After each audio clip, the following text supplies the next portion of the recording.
She'd burned cities for less. Entire moons surrendered at the sound of her name. But when the galaxy's most feared warrior stormed into her battle chamber and saw her child crying, she froze. Because kneeling beside her baby was a human man, gently wiping away its tears. Before we dive in, let us know where you're watching from: planet, city, or starship. And if this kind of story hits you where it hurts, make sure to subscribe. Tomorrow's tale might just break your heart in a whole new way. The palace chamber aboard the dreadnought Virex Ultima was never meant to echo with crying. It was designed for war councils and declarations of extinction. Walls laced with obsidian armor tech, ceilings veined with plasma conduits, a throne forged from the collapsed core of a dying star. Every line of it declared power, conquest, finality. And yet tonight, beneath that throne, the sound of a child's cry fractured everything it touched. It wasn't loud, but it was relentless. A tiny, broken sob echoing off cold steel and centuries of bloodshed. Officers froze mid-command. Guards hesitated at their posts. AI protocols looped as if unsure whether to register it as a threat. Because the cry wasn't supposed to be here. The Empress's daughter, her heir, was not supposed to cry. The doors hadn't opened. No one had sounded the alarm. But in the silence that followed that strange cry, every eye in the chamber turned to the source. There, in the very center of the war room, beneath a suspended galaxy map glowing with conflict zones and strike paths, stood something none of them expected. A man, human, kneeling, cradling the Empress's child. He wasn't armored. He wore no insignia. His brown leather coat was scuffed, his boots stained with coolant oil. He was older, not ancient, but worn in the way of someone who'd lived more than one life. His hands, calloused and rough, cupped the tiny violet-blue face of the infant, thumb brushing away tears that shimmered like crystal dew. The baby Zavira, first spark of the Threxian line, had gone quiet. She stared up at him, her skin still glowing faintly from the bioluminescent distress that had triggered every protocol in the chamber. But now she reached out. Tiny fingers brushed the man's beard, and for the first time since birth her pulse aligned to peace. The ship recorded it. The AI processed it. No one moved, and then the doors exploded open. The Empress entered like a rupture in the universe. Her armor thrummed with luminous circuitry. Her eyes burned violet fire. Her stride cracked the floor, plating with each step. Behind her trailed a cape made of electrostatic fabric, whipping violently though there was no wind. Every being in her path dropped to a knee or fled except one, the man. He didn't run. He didn't kneel. He didn't even look up. She could have vaporized him in a blink. She had ended galactic bloodlines for less, but her weapon didn't leave its sheath. Her mouth opened, but no command came. Her eyes, so used to scanning battlefields, stared instead at something she'd never prepared for a human, wiping the tears from her daughter's face with the back of his hand. No one spoke. No one dared. Because something impossible had just happened in that room. Not a death, not a betrayal, not even a warning shot. Just tenderness. Honest, uncoded, unweaponized. The kind that makes people forget for a second who they're supposed to be. And that was the most dangerous thing of all. They didn't arrest him right away. No one moved for several seconds after the Empress stopped. The silence was heavier than any war declaration, thicker than the void between stars. Her generals stood frozen, not out of discipline, but confusion. Because the man hadn't flinched. He didn't even glance up when the Empress of 1,000 conquered worlds stood over him with murder braided into her DNA. His hand remained on the child's back, fingers slow, steady, the way someone might soothe their own kid after a nightmare. "Who is he?" whispered someone near the door. The room didn't answer. Finally, the man looked up, not quickly, not with fear, but like someone who already knew what he'd find. His eyes met hers. Human eyes. Green with the worn look of someone who'd watched too many things break and had learned how to carry that weight without letting it collapse him. He didn't speak. He didn't defend himself. He just blinked, as if waiting for her to finish measuring whatever equation she was solving behind her burning gaze. She stared at him, gaze flicking between his face, his hands, her daughter's soft cooing.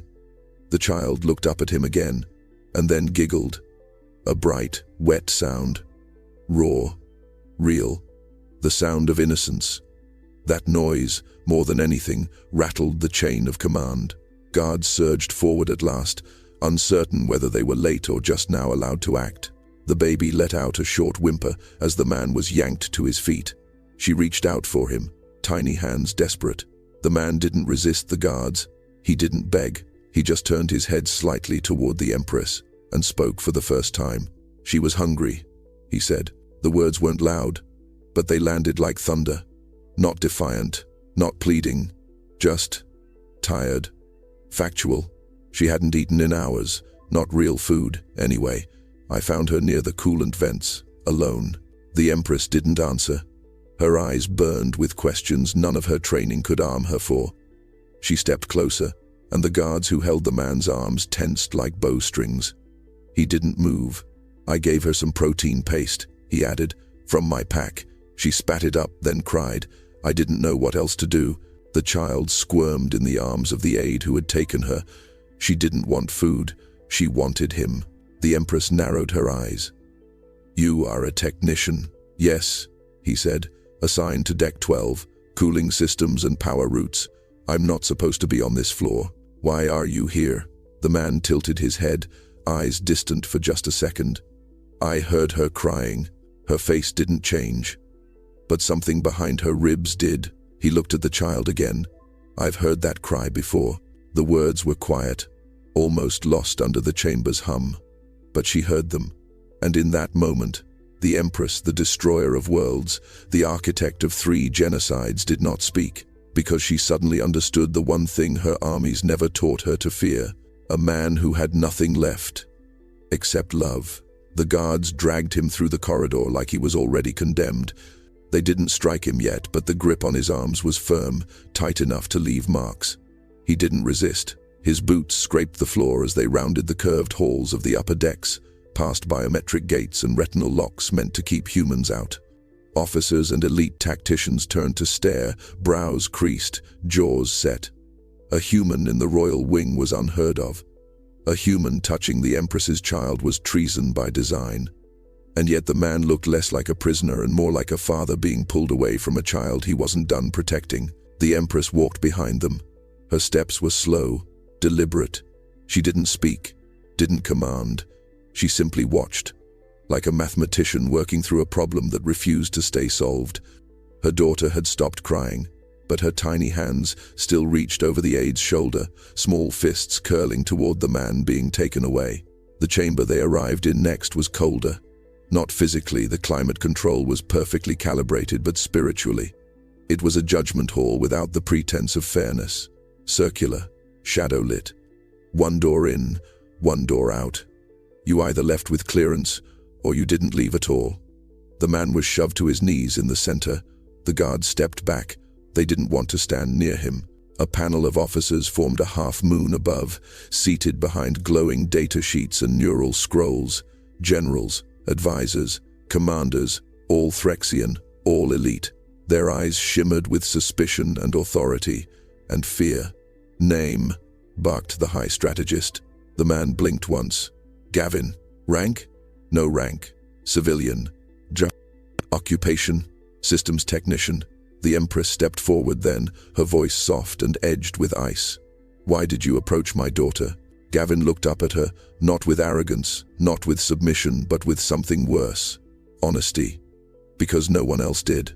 A murmur rippled through the officers. She was alone, crying. I followed the sound.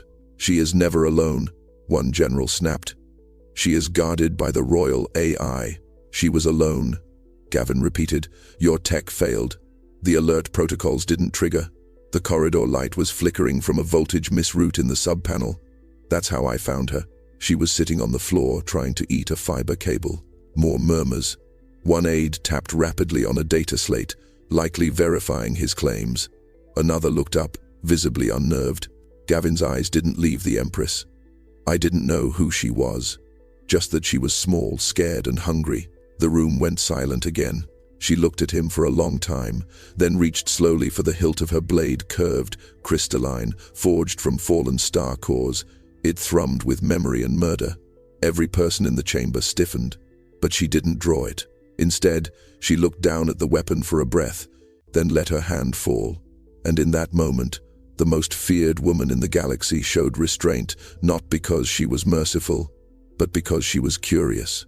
They put him in a holding cell that smelled of ozone and silence. No bars, just a thin magnetic field thrumming around the perimeter. The kind of place built not to hold someone back physically, but to remind them how little they mattered. Gavin sat on the single bench, elbows on knees, staring at the floor like it owed him answers. He didn't pace, he didn't shout. He'd spent years in smaller rooms, quieter ones, lonelier ones. This one just happened to hum louder. Outside, through the translucent partition, voices argued. High-ranking, angry, puzzled. They weren't whispering anymore. "You can't be serious," someone snapped. "He's human. He broke protocol. He touched the air." "He calmed her," someone else said. "She hasn't slept longer than 3 hours since the incubation cycle ended. This time she slept on his shoulder. That doesn't mean anything. Babies mimic. It's coincidence. Coincidence doesn't override 10 levels of fail-safe programming," another voice cut in. Gavin tuned them out. Words like override, protocol breach, psychogenetic bonding. He'd heard them all before. When his son was taken off life support, the hospital board had used similar ones. Back on Earth, long before he'd traded grief for quiet contracts in forgotten corners of space, the door opened. Not a guard this time. Her. She didn't enter with guards flanking her, no weapons drawn. Just her and the faint hiss of the pressure seal behind her closing. Gavin didn't rise. He looked up, slow. The Empress stood across from him in the soft glow of the room's filtered light. No crown, no cape, just the armored frame of someone built for war. Eyes dimmer than before, but sharper. "She keeps asking for you," she said. Gavin blinked. "She can talk?" "No," the Empress replied. "But she points at the door and cries unless I open it. And then she looks down the hall for someone who isn't there." He looked away, jaw tight. "Why?" she asked. Not a royal demand, not a legal probe. Just a single word softened by too many unasked questions. He took a breath. "I had a daughter. She was stillborn. I remember the sound my wife made, like the universe folded inside her. I promised I'd never hear that again and do nothing." The Empress didn't speak. Something in her posture shifted. Just slightly. "Your daughter cried like that," he added quietly. Silence pressed between them. "You're not the first human to board this ship," she said after a long pause. "But you're the first to disarm me without lifting a weapon." He raised his brow. She didn't smile, but something in her armor dimmed, like it was finally breathing. "We'll assign a medical liaison," she said, "for the child, but she'll need to see you. For now." Gavin didn't ask why. He just nodded. Because warlords don't ask men like him to stay near their children. But mothers do. He returned to her chambers, escorted not by guards, but by a medical officer and a protocol advisor who kept glancing at him like he was radioactive. The baby Zavira sat in a biocot surrounded by silent drones that monitored her vitals, her neural activity, her emotional flux. But none of the machines made her laugh. None of them quieted her twitching hands. She didn't even notice them. Her glowing eyes scanned the door the moment it hissed open, and when she saw Gavin, she squealed. He froze. Just for a second. He hadn't heard that sound in years, not since. She held out both arms. The protocol advisor flinched. "She's not supposed to do that." Gavin stepped forward without asking, lifted her gently. She tucked her face into his shoulder like it was her birthright, and the room changed. Every machine blinked green. Neural waveforms stabilized. The AI logged a cascade of biometrics so rare it triggered subroutines meant for first contact anomalies. Her heart rate, brain activity, even her cellular emissions all aligned, not just to normal, but to optimal. Gavin didn't see the data. He didn't need to. He just felt her breathe. The medical officer looked like he'd swallowed a comet. "She's synchronizing with him." The protocol advisor barked. "That's not possible. He's not bonded. There's no imprint registry." "It's not an imprint," the medic whispered.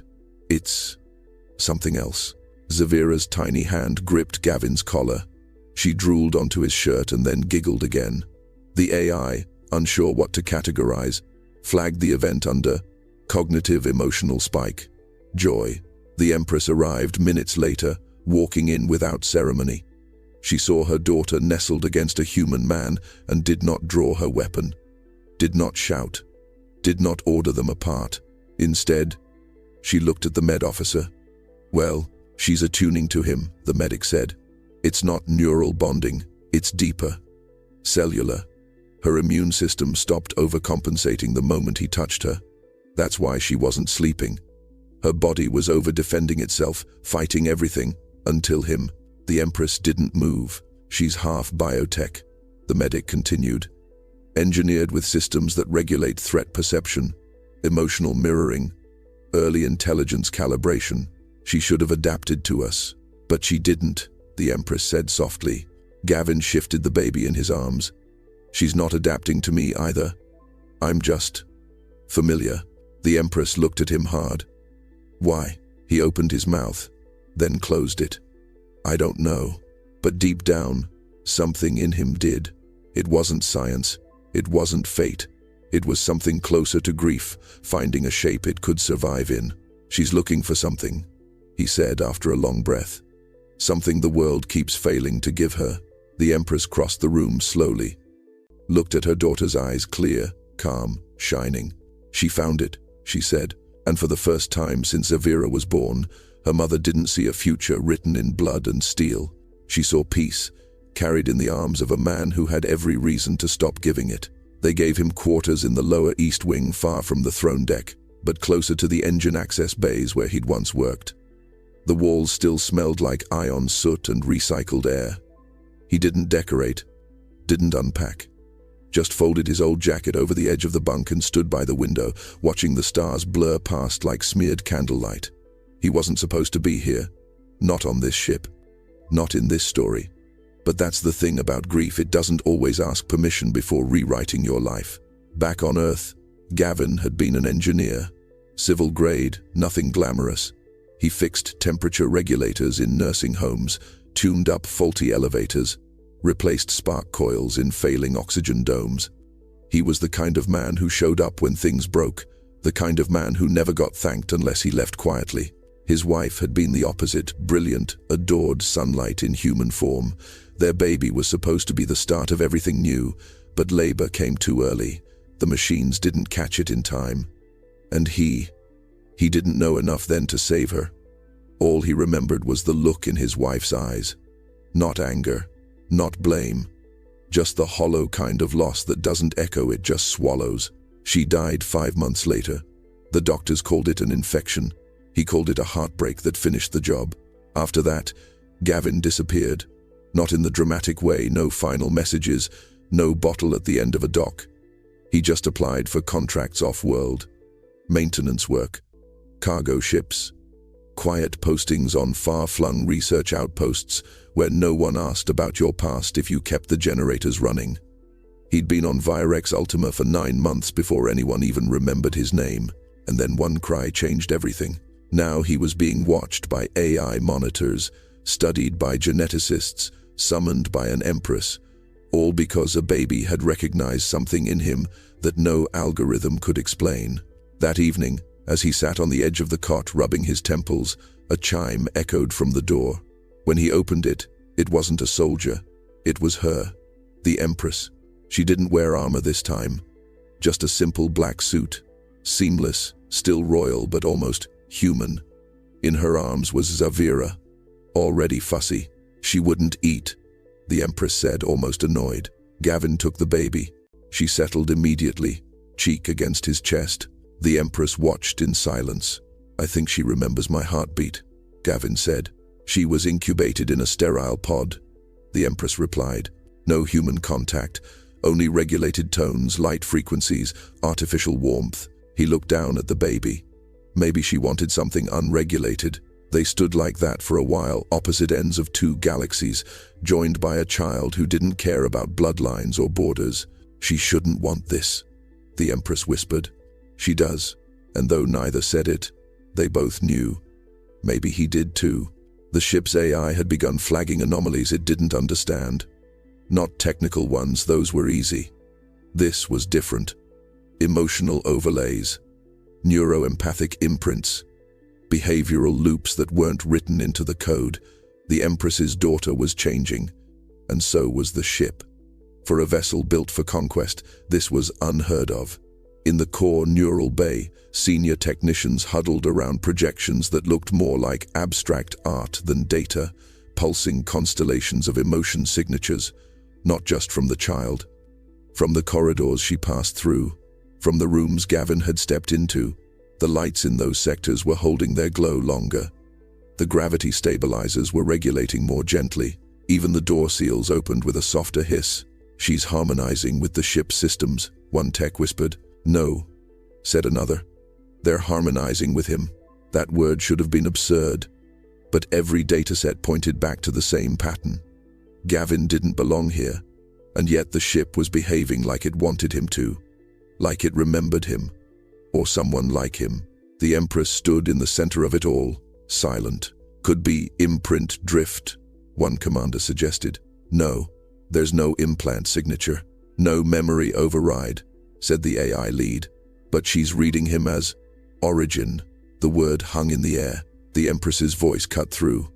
"Origin of what?" The AI pulsed blue. "Not what. Who?" Later that night, Gavin lay on the cot in his quarters, Zavira curled up against him, fast asleep. The room was dark, except for a single glow strip near the ceiling, pulsing gently like a heartbeat.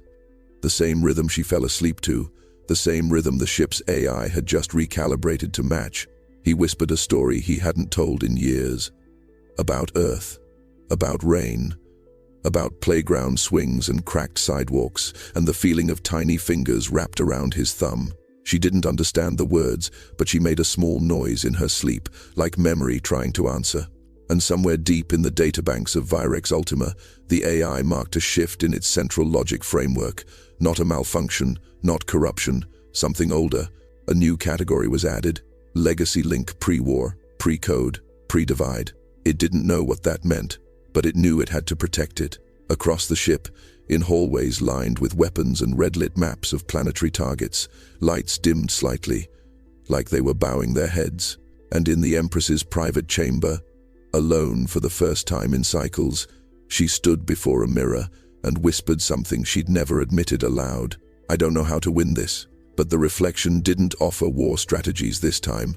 It just looked tired, and a little bit more human. The next morning, she didn't summon her war council. She didn't review the planetary purge requests waiting in her neural queue. She didn't study the threat reports from the outer rim, or listen to the endless voices calling her the blood-bound Empress of Flame. Instead, she walked alone down to the auxiliary chamber beneath the ship's central spine, a quiet place no one went unless systems were failing or a body needed hiding. The walls here were matte, undecorated, the air still, a place built for repair, not ceremony. She found him there, Gavin, sitting cross-legged on the grated floor beside a humming conduit. Zavira lay on a folded piece of his coat, asleep, her tiny breaths syncing with the thrum of the engine. "You could have run," the Empress said. "I could have," he replied without looking up. "Why didn't you?" Gavin finally turned to her. "Because she'd cry." The words struck deeper than they should have. Because for the first time she believed them. Not as strategy, not as sentiment, as truth.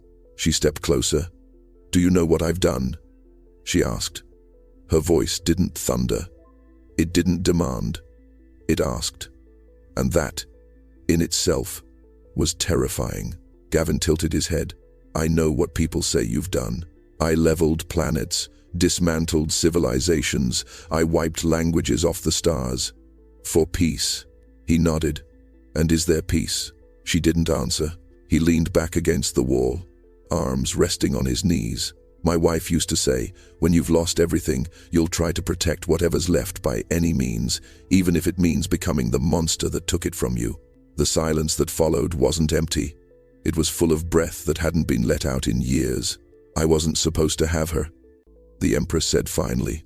"My biology was modified war priorities. The pregnancy was an error. My advisors begged me to terminate it. Said a child would make me weak. Gavin looked down at Zavira.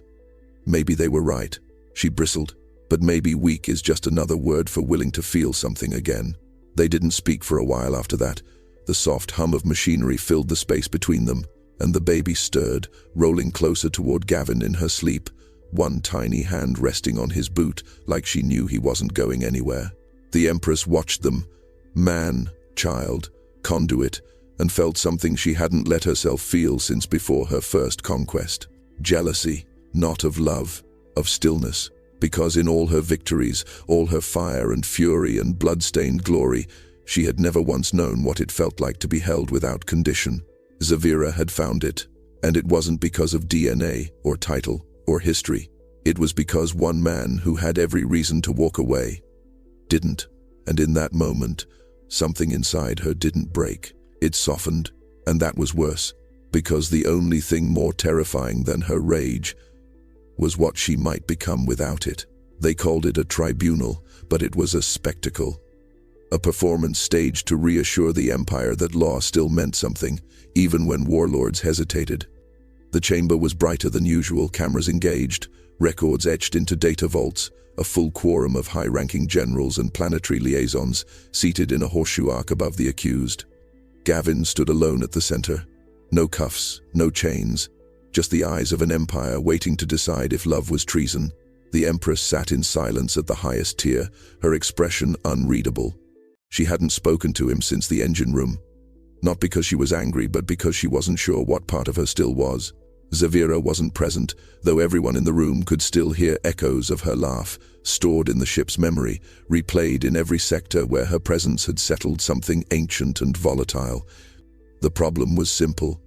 A child born for command had chosen comfort over legacy, and the Empire didn't know what to do with that.